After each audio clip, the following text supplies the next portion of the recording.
Rieccoci in studio, seconda parte del Sindaco Risponde, puntata del martedì sera. Prima di interromperci per la pubblicità abbiamo affrontato quello che è stato un po' un bilancio dei giorni di Pasqua e poi abbiamo parlato del progetto per il futuro dell'area dell'ex cattedrale d'Avanzo di Padova in Corso Australia. Adesso, Vice Sindaco, vorrei portarla metaforicamente all'Arcella, che è un quartiere su cui voi state lavorando molto, ne abbiamo parlato più volte proprio anche nel corso di questa trasmissione sia con lei che con il Sindaco Giordani, però dobbiamo tornare a parlarne perché nei giorni scorsi si è verificato all'ex Configliacchi un episodio che ha un po' riacceso il dibattito in città, un piccolo principio di incendio che non ha portato a gravi conseguenze, ma ha portato appunto, come hai detto, a riaccendere i riflettori su un'area che da qui al prossimo futuro avrà nuova vita, che però al momento ancora non ce l'ha.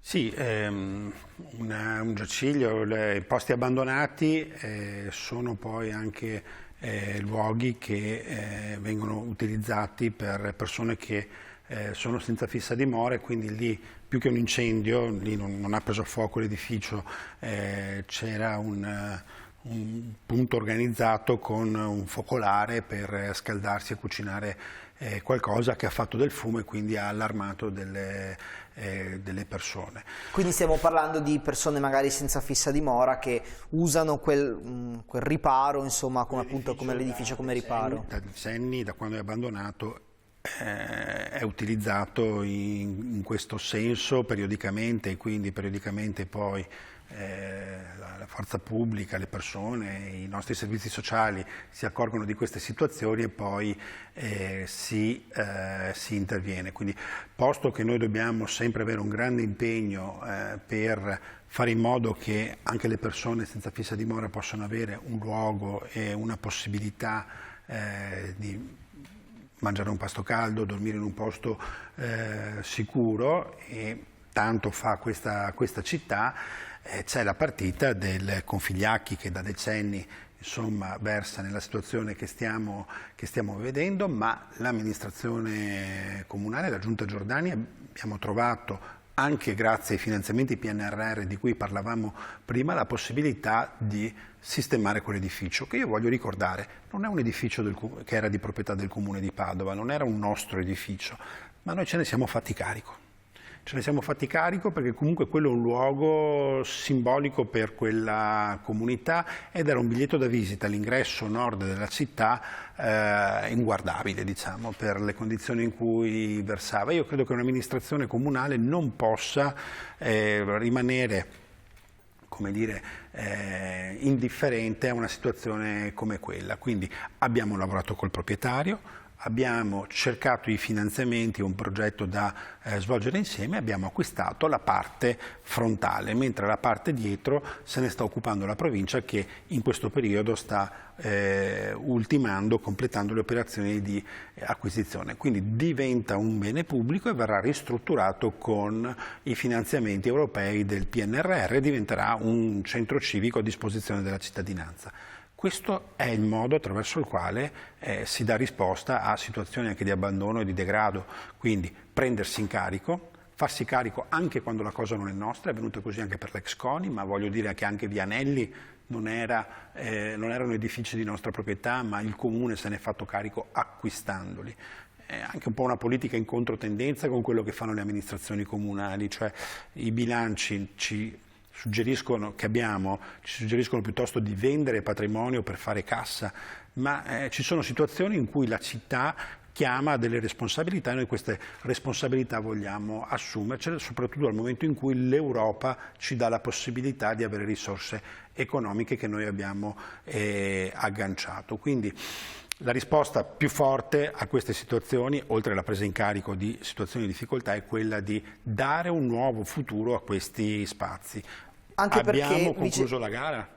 E quindi sì, tra poco partiranno, e quindi sul Configliacchi entro maggio-giugno potranno partire i lavori per il restauro della parte davanti. Ecco, ricordiamo che la parte dietro poi c'è tutto un ragionamento con la provincia che l'ha recentemente acquistata, però al di là di questo per la parte anteriore dell'edificio, quindi come tempi poi cosa ci dovremo aspettare per vedere per vedere l'opera completata, insomma. Sì, sono circa un anno e mezzo, 2 di restauri e quindi poi la realizzazione del centro civico, ma soprattutto un'immagine finalmente nuova di quell'edificio che da decenni i padovani e non solo chi entra in città da nord ha visto come edificio abbandonato. Così come vice sindaco anche l'ex CONI, non siamo molto distanti in linea d'aria, sì, però è un'altra zona, un altro in qualche modo buco nero, si può chiamare così, della città, vice sindaco. Prosegue bene perché abbiamo su tutto il comparto di Piazza Azzurri, diciamo, un piano che sta già mostrando i suoi frutti concreti.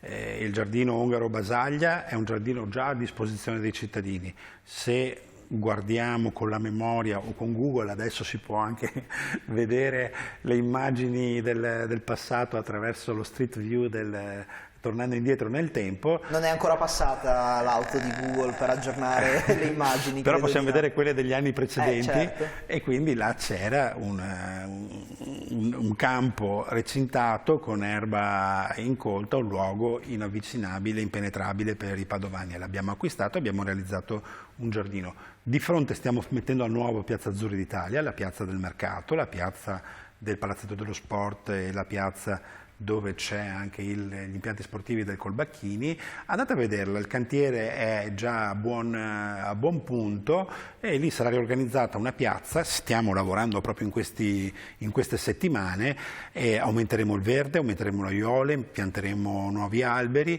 realizzeremo nuovi arredi e convertiremo una buona parte di pavimentazione in asfalto in pavimentazione drenante per l'uso dei parcheggi. Quindi una riqualificazione non solo dal punto di vista estetico e sociale, ma anche una riqualificazione dal punto di vista ambientale. Qui si vedeva prima le macchine parcheggiate sull'asfalto e utilizzeremo insomma pavimentazioni drenanti per cambiare, diciamo, anche le performance ambientali di quello spazio. E quello che vedevamo sul retro, insomma, era poi effettivamente l'ex CONI che appunto, come abbiamo detto, a sua volta i lavori stanno procedendo bene, insomma, l'iter che poi porterà alla nascita del centro culturale. Qui rapidamente, a maggio, cioè abbiamo aggiudicato in questi giorni la gara per i lavori e adesso ci sono tutte le verifiche, i sondaggi per eventuali inquinanti. Sicuramente troveremo amianto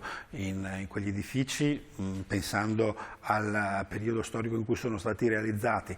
Quindi facciamo una prima campagna di sondaggi e a maggio ritengo che potremo iniziare a demolire. Quindi quell'edificio, anche che insomma un po' iconico, ormai diventato nel suo stato di abbandono, da maggio in poi vedremo le operazioni di demolizione per ricostruire un nuovo edificio simile a quello come impatto, diciamo, ma esteticamente molto più bello, e sarà anche quello un centro culturale. Ecco, vice sindaco, voi come amministrazione avete più volte insomma spiegato, avete più volte detto come per voi sia fondamentale una riqualificazione della città che non riguardi solo il centro storico, ma un po' insomma tutti i quartieri, perché poi la città è grande, è composta da diversi quartieri, insomma non c'è solo il centro da riqualificare, ma bisogna dare nuova dignità a diverse altre porzioni di città. Lo state facendo e insomma questo credo che sia una buona notizia anche per i residenti dei quartieri, per esempio l'Arcella, che tra l'altro è il quartiere più popoloso della città. Io credo molto a questo tipo di impostazione. Le grandi funzioni, le cose importanti, nuove, non vanno organizzate. Il centro deve, come dire, vivere e raccontare la propria storia, ma la città si deve organizzare anche in quelle che siamo abituati a chiamare periferie, ma che devono diventare nuove centralità. La città cresce in offerta e non possiamo inficcare tutto in centro cambiando magari la natura stessa del centro storico. Il centro storico viaggia così come deve viaggiare, noi dobbiamo dare una nuova opportunità di qualità e di vita anche nelle periferie. Se giriamo nelle grandi città d'Europa, non serve andare molto lontano, vediamo che le cose belle, le cose interessanti stanno in ogni luogo.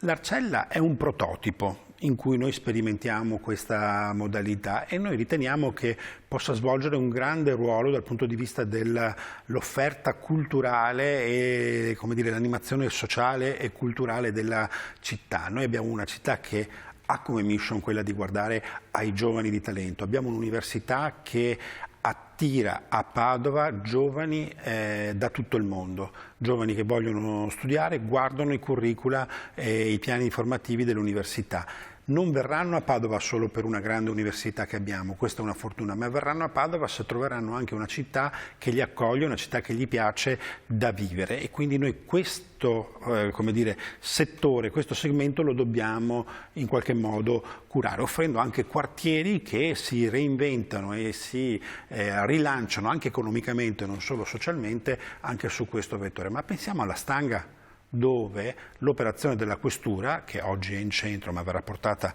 al centro di un quartiere periferico, darà nuova chance. Io penso che questo modello dovremmo nei prossimi anni gestirlo anche in altri quartieri. Penso alla Romagnoli.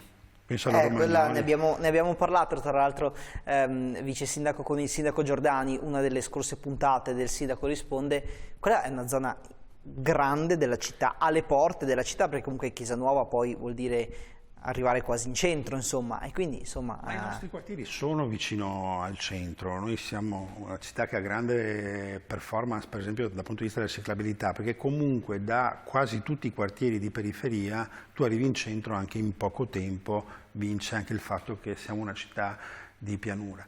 Però la Romagnoli, che non è del comune, è un luogo dello Stato, assomiglia un po' all'operazione Prandina, che però è in pieno centro storico dentro le mura. La disponibilità di un importante finanziamento potrebbe organizzare anche in quel sito una grande funzione a ovest sulla scorta degli esperimenti, delle cose che stiamo vedendo all'Arcella ma anche alla Stanga, per una grande funzione, un grande luogo lì ad ovest della città, a Chiesa Nuova, vicino a un grande parco e in una grande rete di comunicazione, via d'accesso che è via Chiesa Nuova, che sarà attraversata dal tram, e alla Romagnoli per esempio il tram avrà uno dei suoi capolinea. Certo, e quindi insomma anche quello è sicuramente un luogo da riqualificare. Prima di chiudere, Vice Sindaco, un aggiornamento su un altro tema, perché la scorsa settimana era ospite in questi studi il Sindaco Giordani, abbiamo mostrato le immagini della riapertura dei giardini della Rotonda. Anche su questo ci sono delle novità, perché poi erano sorte un po' di polemiche, i residenti avevano un po' protestato, diciamo, per un'apertura troppo ristretta in termini di orari dei nuovi giardini della Rotonda, che tra l'altro sono bellissimi, andate a vederli, però su questo quindi avete deciso anche voi di intervenire, insomma. Sì, proteste in senso positivo, perché quando fai una cosa bella ne vorresti di più, no? Allora lì c'è stato questo restauro prima della parte monumentale che ha recuperato quella zona. Lì siamo in pieno Parco delle Mura del Cinquecento, quindi un luogo anche storico importante. Quello è il Bastione della Gatta, quindi ricorda anche un importante assedio alla città, e i giardini, insomma, poi è stato completato il lavoro di restauro. Quelli sono dei giardini storici, non è il parco ludico ricreativo, certo, tradizionale, con fontane, aiuole. Andate a vederlo perché è veramente bello. Abbiamo aumentato l'orario di visita, quindi adesso è aperto tutti i giorni tranne il lunedì, la mattina fino alle 14, dalle 9 alle 14 mi pare che sia l'orario. E questo tra l'altro darà la possibilità di visitarli anche la domenica, perché inizialmente era prevista la chiusura domenicale e insomma sarebbe stato un po' un peccato. Tutti diciamo i giorni così. dalle 9 alle 14 confermo. E quindi insomma la possibilità di visitarli anche la domenica sicuramente per i padovani. Di quel luogo parlano solo di un giardino storico, ma si vede la torre, sì, quella è il primo acquedotto della città di Padova, in senso è un'opera che... E se non sbaglio è funzionante ancora adesso, è giusto? Ancora funzionante assolutamente, cioè da lì e dentro, andate a visitarlo, il Comitato Mura organizza delle visite su quel luogo e c'è anche una stazione del Museo Multimediale delle Mura che quindi racconta la storia di quel luogo.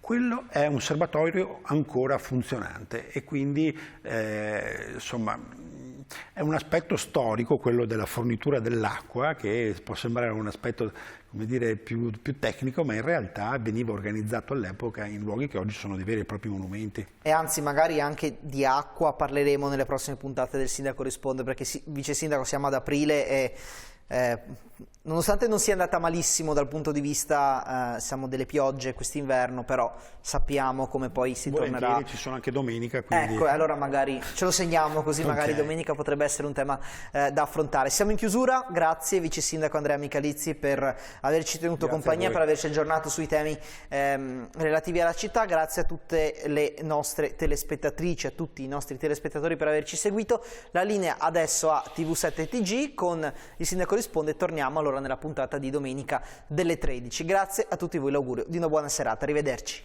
Buonasera.